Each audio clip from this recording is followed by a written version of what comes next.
Magandang araw at magandang gabi po sa mga nakakapanood sa gabi at sa lahat po ng naaabot ng video na ito. Welcome po dito sa AMBO Avoy Mix Videos. Ngayon po ay titingnan natin itong video o balita ito ni Hindustan Times. Mukhang ito po ay sa India at binabalita nila itong nangyayari sa China at sa pagitan ng China at ng Taiwan. Totoo bang ready to invade na itong China? So, tingnan po natin ang video ni Hindustan Times. China's biggest deployment after Taiwan President visits America. Yan po. No more warning, CSET invade. China deploys massive fleet of warship jets near Taiwan. Grabe.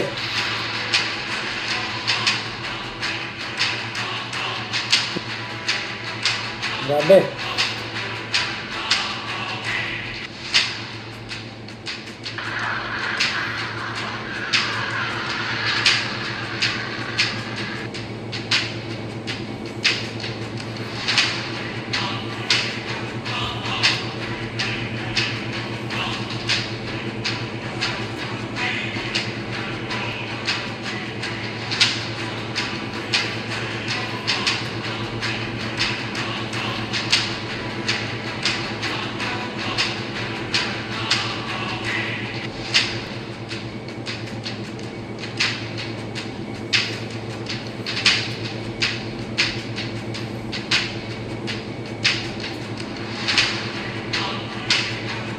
Stop po muna natin, mukhang ang China ay ready na, At biruin mo, sabi dito, already has nearly 90 navy, So, nakapaikot po ito sa islands, main island, isa lang naman yan, ng Taiwan. So, ready na sila to invade. So, hindi natin alam kung tactical lang ito ng pananakot kasi alam naman natin kung ano yung kapabilidad ng China, dahil hindi naman sila dumidigma noon, ng mga bansa. At ngayon ay biglang ganito yung kanilang aksyon sa mga kapitbahay nila, Although itong Taiwan ay dati naman talaga nilang nasasakupan o tinatawag na probinsya na na-colonize ng Amerika. So, hindi natin alam kung palso na yung colonization na yon at kailangan na siyang ibalik. At itong Taiwan ngayon ay may sarili ng governance. Ayaw na nilang bumalik sa China kung alin ba ang mas tama doon. Kung sila ay bumukod at ayaw dahil meron na silang sariling pamamahala o bumalik sila sa China. Parang ganun sa atin, Yung Mindanao, parang may nagsasabi na gustong ibukod dito, At meron din naman ayaw. So, ganyan po yung nangyayari sa kanila. So, tuloy po natin yung video.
Yun po na maikli lang yung video pero ito ay malaking banta po sa ating seguridad. Hindi lamang yan sa Taiwan, maging sa Pilipinas po at sa Japan. No, kasi involved po tayo dyan. Sinasabi ko na kahit sa ayaw at sa gusto natin, may involved po ang Pilipinas dyan dahil ito ay dahil sa mga Amerikano. Ano? Meron tayong mutual defense sa Amerika.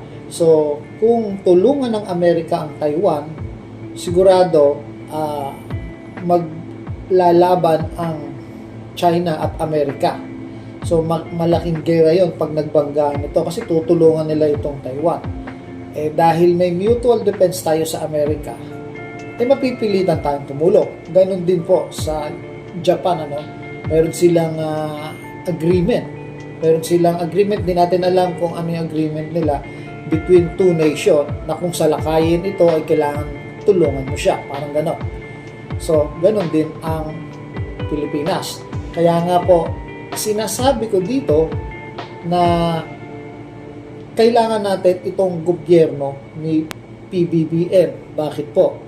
Kasi po, siya lang po yung tumatayong presidente natin ngayon na willing po na ipagtanggol at hindi pabayaan kada mga isla natin. Ibig sabihin, willing na palakasin yung ating sandatahan para sa ating bansa, willing na lumaban sa China in case po na pumutok yung gera.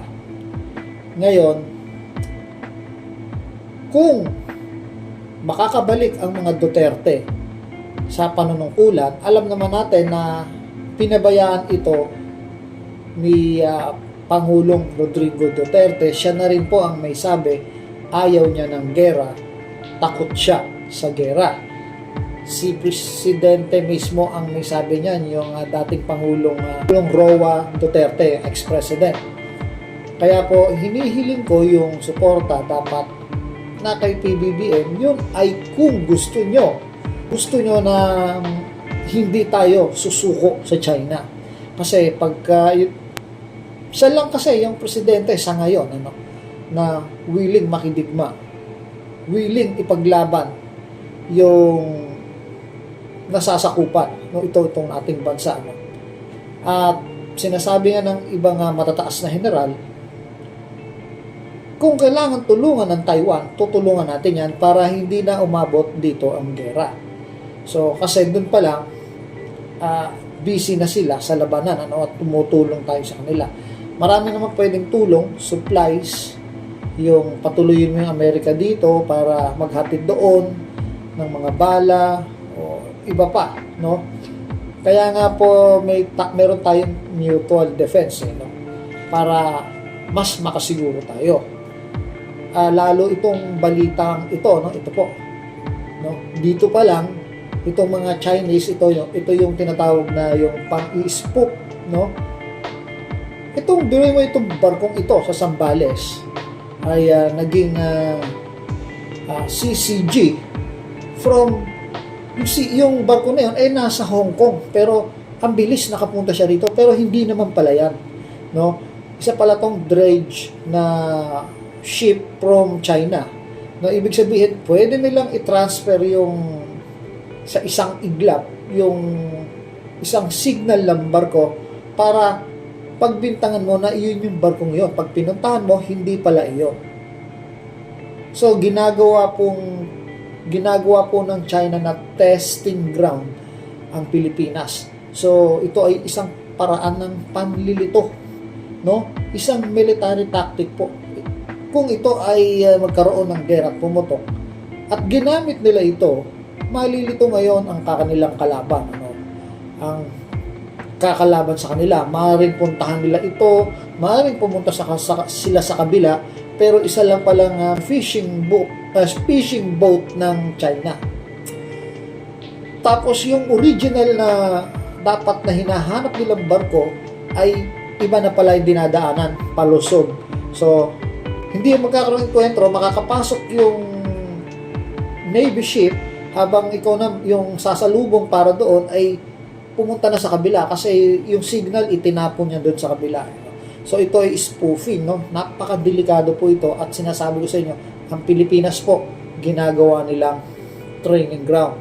So nasa sa inyo yan, taong bayan, yung mga may gusto kay doon sa mga Duterte. Ako ay natutuwa naman dahil kasi hindi naman natin minamalit yung mga Duterte, hindi naman natin sila sinisisi sa mga nangyayari, hindi naman sinasabi na wala silang nagawa. Nakatulong din naman sila sa bayan kasi nung panahon ng pandemic, kailangan natin isang malakas na kamay, no? May pangil na batas, no? Laganap yung mga may pangil na batas ang kailangan. Nung panahon ng kailangan isang siguro niloob na rin po ng Panginoon na manalo si Duterte noon kasi kailangan siya ng Pilipinas. Pero po ngayon iba na po ang sitwasyon. Mukhang hindi kayang ni Duterte ipagtanggol itong Pilipinas laban sa ibang bansa. Mas malaki po ang problema po natin ngayon kesa doon sa mga sinasabi nilang corruption. Kasi yung corruption, matagal ng problema natin yan. Bakit hindi kayo umalma nung panahon ni Cory? Hindi kayo umalma nung panahon ni FBR? Laganap ang corruption niya. Di ba? No? Ni Gloria, laganap din ang corruption. Hindi kayo umalma at naka-extend pa nga si Gloria, no?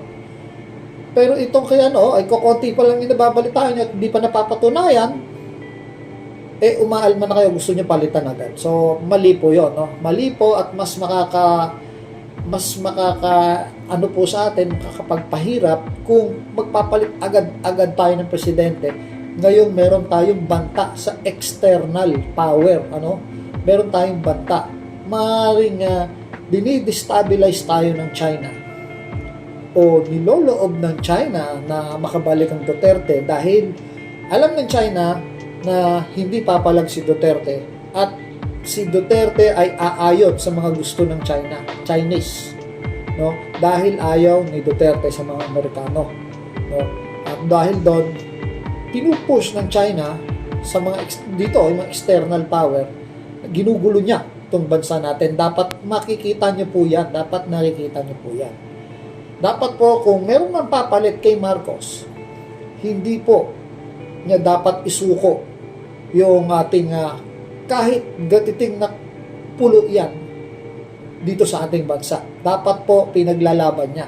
At yun po ang gusto kong mangyari kung bakit kailangan natin ng support, kailangan nating suportahan ang pangkasalukuyang gobyerno. Hanggang dito na lang po. Sana po na ibigan ninyo ang video na ito at may kahit konti natutunan tayo o baka gising tayo kahit konti. Hindi ko naman sinasabing maging loyalista, hindi ko naman sinasabi na hindi napapalitan si Marcos. Ang sinasabi ko, kailangan natin ng presidente na dapat kayang ipagtanggol itong ating bansa laban sa external power. Yung external power po pa naman na gumugulo sa atin malakas. So kailangan din natin ng isang kakamping malakas. Yun lang po. Maraming salamat po.